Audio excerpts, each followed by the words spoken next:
We felt that we hit a certain standard on the first movie. We wanted to raise that standard. Quando a gente atingir a meta, nós dobramos a meta.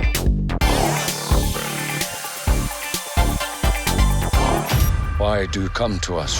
The humans are returning. They're hunting us.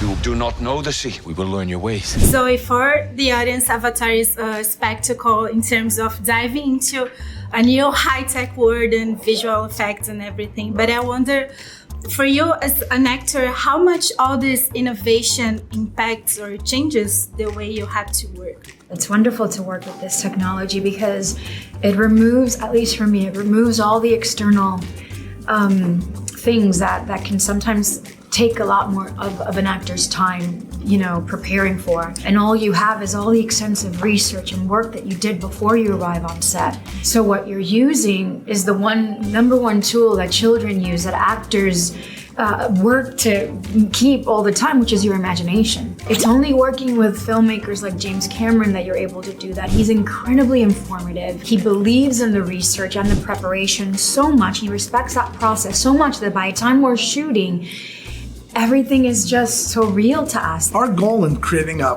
process of performance capture was to create the most actor-director-centric process possible. We don't have to wait for lighting. We don't have to wait for a camera. They are there in the moment, Zoe and the other actors, and Jim working on creating the best performances. Outcast. That's all they see. I see you.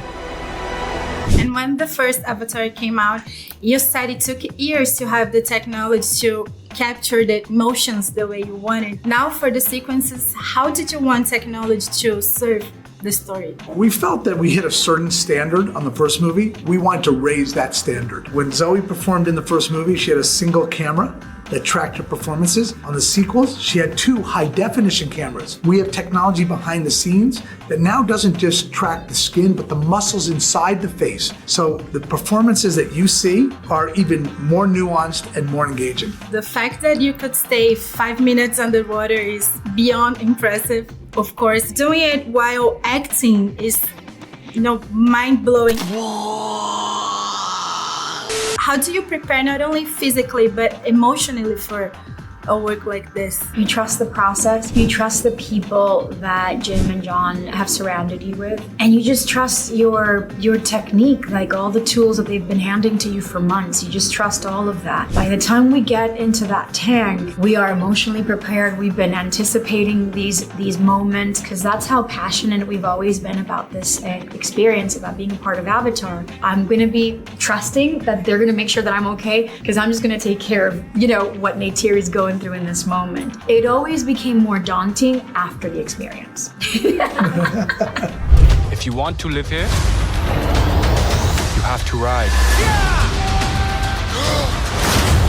We are excited to see Pandora expanding on screen. So I would like to know what were the references to create this new part of this world, and if there's some specific places in the real world that inspired the look of Pandora. There are a lot of places, and one of the great things about Jim and his personal life, he's an explorer. He has ventured out into the world. He's ventured into the oceans. He takes those experiences from Palau and Micronesia to the Marianas Trench. To your rainforest. To the rainforest here in Brazil. But also he takes inspiration from the people that he meets.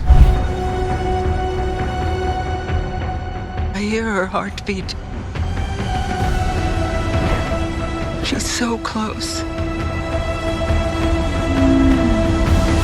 I'm here with people who work on the top 3 highest grossing films of all time. Do you see characteristics in common between Avatar, Avengers, Titanic that make them so loved even though they are totally different genres? That have themes that are bigger than their genre. People, I think, leave a movie and they leave the plot at the theater, but they walk away with the theme, they walk away with the emotion. Titanic was about something. It showed that Rose, who lost the love of her life in the frigid waters, went on to live a full life, and that told people, you can do the same thing. Avatar took somebody who was literally confined to a wheelchair and made him a hero to save an entire planet and to fall in love with someone who did not look like him. And that told people, if he can do that, that there could be a hero inside of me and I can find love. And that resonates with people.